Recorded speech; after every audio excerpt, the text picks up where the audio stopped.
ce soir, je voudrais revenir sur la règle des 40 secondes. Pour reprendre un peu de contexte, en fait.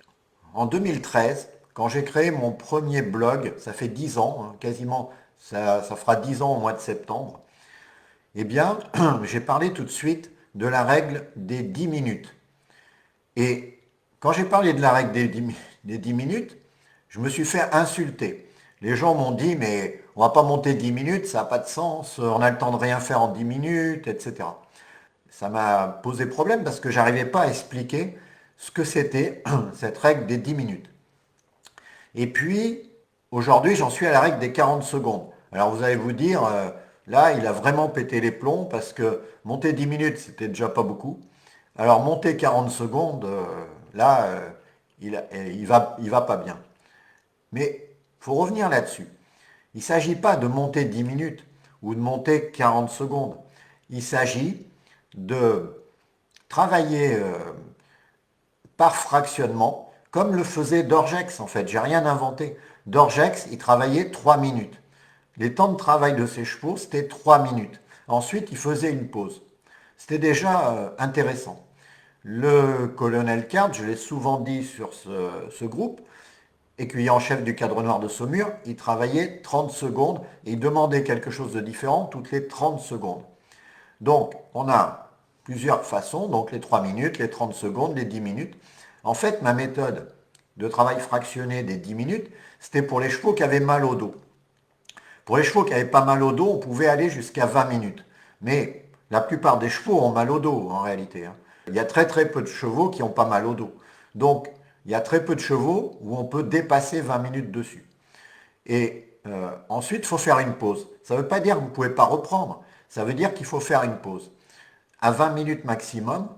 Et vraiment, il faut éviter. À 10 minutes, c'est bien préférable.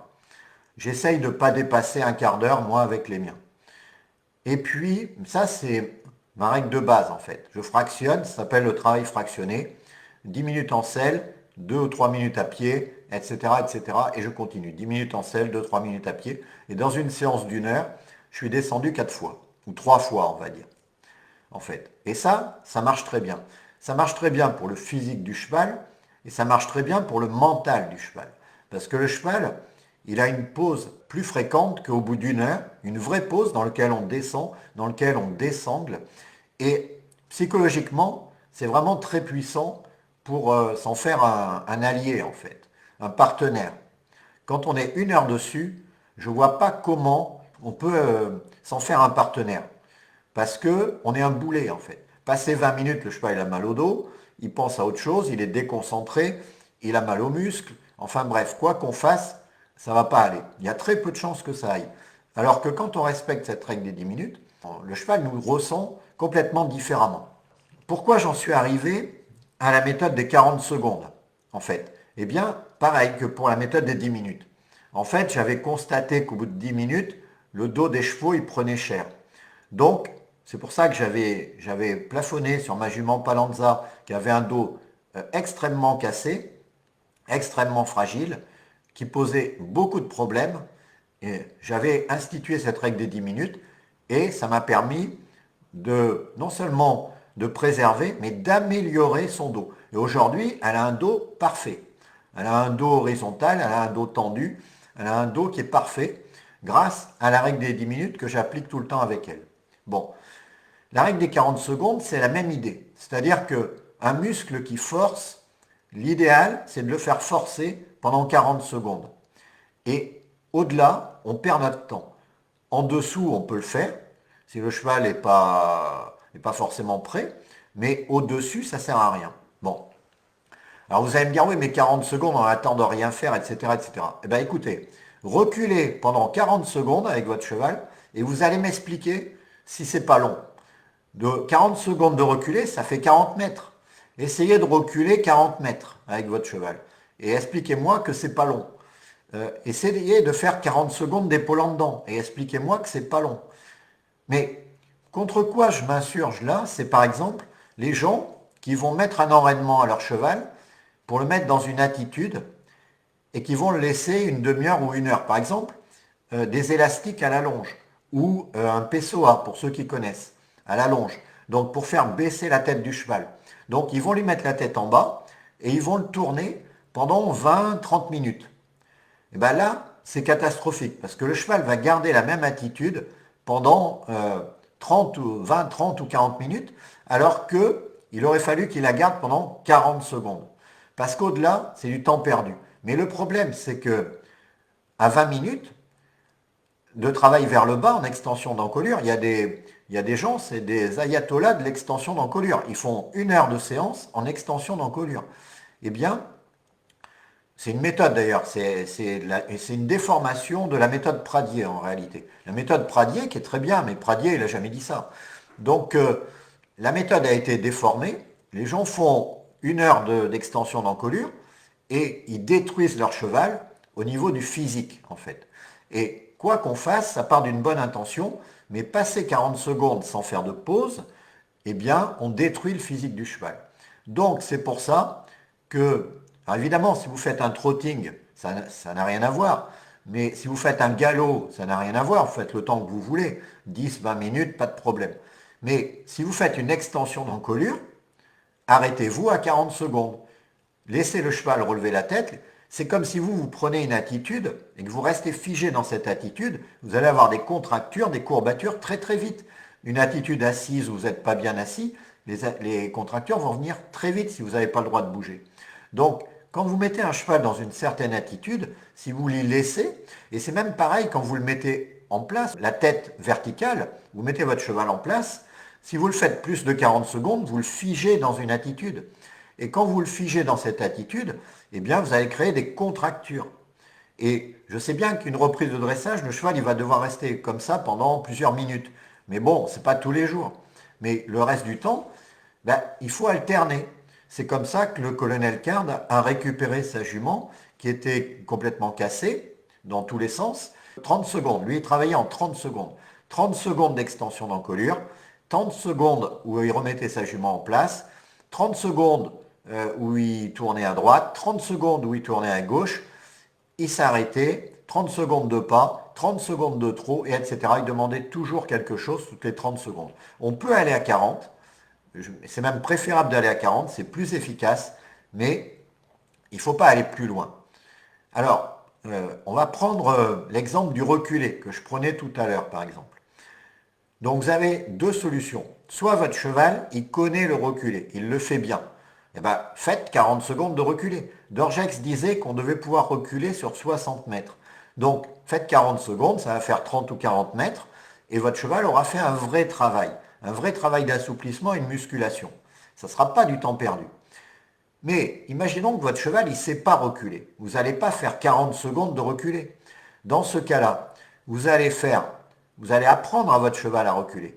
Donc, vous allez lui faire un pas de reculé avec l'antérieur droit, vous allez ravancer, vous allez faire un pas de reculé avec l'antérieur gauche, vous allez ravancer, et après vous allez demander 2 pas, puis 3 pas, etc. Ça, vous pouvez faire ce travail-là pendant 40 secondes, si vous voulez, parce qu'on pourrait faire moins. Je vais vous le dire après pourquoi. Et ensuite, eh bien, vous faites une pause. Une fois que les 40 secondes sont passées, vous faites une pause. Pourquoi? Parce que le cheval, il a une mémoire de poisson rouge. Donc, en fait, il paraît que les poissons rouges, ils ont une grande mémoire d'ailleurs, mais enfin bref, il paraît qu'elle est supérieure à la nôtre sur la mémoire à court terme. Mais la légende dit que les poissons rouges n'ont pas de mémoire, mais il paraît que c'est faux. Donc, imaginons mémoire de poisson rouge, c'est le cas d'un cheval, il a une mémoire de 20 secondes, voire 10 secondes quand il est un peu perturbé. Donc, si vous lui apprenez un exercice, au bout de 10 à 20 secondes, votre cheval, il a lâché l'affaire. Il n'est plus à l'écoute. Donc, il faut faire une pause et puis redemander après. Chaque fois que vous utilisez l'intelligence du cheval, par exemple, vous voulez lui apprendre le pas espagnol, par exemple, au bout de 40 secondes qu'il l'ait fait ou qu'il n'ait pas fait, faites une pause. Le cheval va réfléchir, va se poser, et vous allez pouvoir le reconcentrer sur la demande suivante. Il n'y a rien qui m'énerve plus que les personnes dans l'équitation éthologique qui enchaînent les exercices comme ça, sans pause.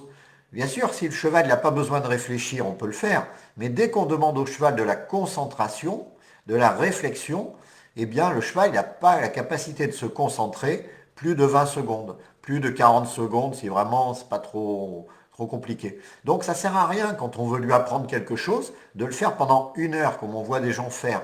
Il y a des gens qui vont faire de l'épaule en dedans pendant 1 heure.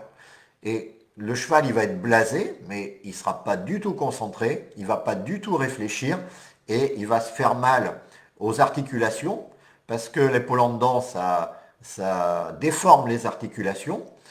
Et puis, si on les fait 40 secondes, on n'a pas de problème. Si on les fait 1 heure, on a cassé le cheval. Il est fini, on peut en prendre un autre. Donc, ou alors, il faut avoir des chevaux très très solides physiquement. Donc voilà pourquoi j'ai cette règle des 40 secondes. Quand on fait une pause, et si on fait une pause de 20 secondes, le cheval a oublié ce qu'il a fait avant. Et ça évite de le blaser sur un exercice.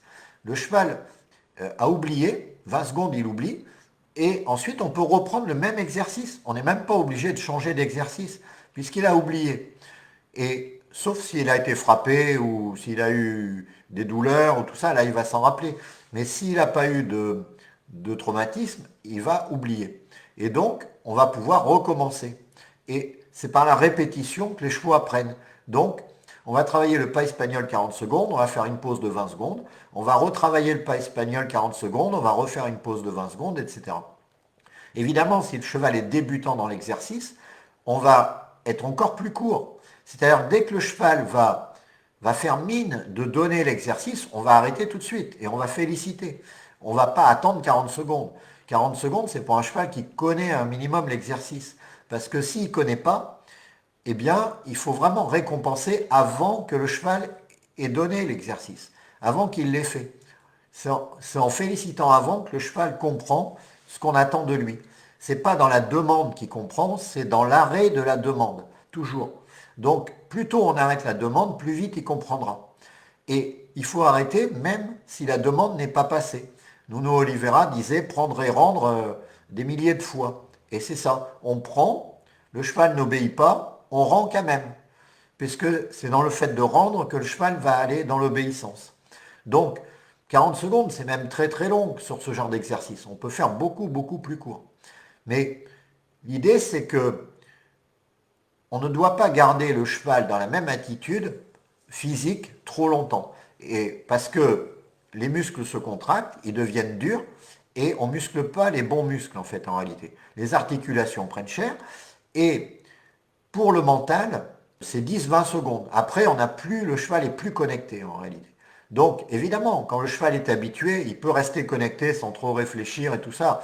Tout dépend du niveau du cheval. C'est vrai que dans les spectacles, les chevaux sont connectés plus longtemps que 20 secondes ou 40 secondes, mais ils sont habitués, ils connaissent leur boulot et ils le font en pilote automatique. Il faut faire la différence quand le cheval est en pilote automatique de quand le cheval est en réflexion en fait.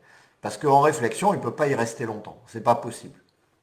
Voilà. La règle des 10 minutes, elle est pour préserver le dos du cheval. La règle des 40 secondes, elle est pour préserver l'effort musculaire du cheval. Et la règle des 20 secondes, elle est pour préserver le mental du cheval. À la fois parce qu'il ne peut pas tenir son mental longtemps, et ensuite parce qu'il oublie vite. Donc, le meilleur moyen de ne pas le blaser, c'est de le faire oublier. S'il a oublié ce qu'il a fait précédemment, il va pouvoir le refaire de bonne grâce. Il va pouvoir le refaire en étant motivé. Il ne va pas se blaser. Que si on ne fait pas d'interruption, il se blase. À un moment donné, il en a marre, il nous dit on va faire autre chose. Et souvent, les cavaliers n'écoutent pas parce qu'ils sont obnubilés par l'exercice qu'ils veulent réaliser et ils le poursuivent tant qu'ils ne l'ont pas obtenu. Alors qu'en réalité, même si on n'obtient pas, on doit quand même faire des pauses. Et c'est comme ça qu'on l'obtiendra le mieux. Cette vidéo est en fait un extrait d'un live que j'ai fait sur le groupe des cavaliers hypnotiques. Donc, si tu regardes cette vidéo, tu n'as pas l'intégralité des informations. L'intégralité des informations, c'est sur le groupe des cavaliers hypnotiques que tu peux rejoindre en cliquant sur le lien qui se trouve dans la description, au-dessus ou au-dessous de cette vidéo. Voilà, je te retrouve tout de suite dans ce groupe et surtout réponds bien aux questions d'entrée parce que sinon je ne validerai pas ton entrée dans le groupe. Voilà, je te retrouve tout de suite dans le groupe des cavaliers hypnotiques. C'est gratuit, profites-en. Moi, mon rêve, c'était de partir en randonnée. D'accord, Mais le problème, c'est que dans mon centre équestre, on n'apprend pas ça, la randonnée. Et donc, d'accord. voilà. Et l'idée de partir seule, ça me terrifiait. Donc, j'étais limitée et frustrée. La première vraie balade, vraiment, ce qui pour moi est une réussite, quoi, vraiment l'objectif atteint, Ouais. c'était voilà, avant Noël. Ouais, donc on était dans les clous au On niveau était dans les timing. clous. On Ouais, avait c'était réussi. voilà, c'était C'est pas parce que je vois pas ton cheval, c'est parce que ouais, je te vois pas monter, c'est pas parce que je suis pas avec toi que c'est pas possible de le faire en fait. ouais, tout Tu à as fait. réussi quand même à le faire toute seule, Mm, comme une grande, sans être mhm, accompagnée, juste avec mm, les conseils que je t'ai mm. donnés le mardi soir, plus C'est ça, les vidéos, vidéo. Mm. et tu as réussi toute seule à te prendre en main et Oui. à pouvoir être autonome et ne pas Mm, avoir besoin de quelqu'un avec toi. Parce qu'il y a beaucoup de gens qui sont incapables de faire ce que tu fais, qui ne peuvent pas sortir tout seuls mm. et qui peuvent sortir qu'avec quelqu'un en fait.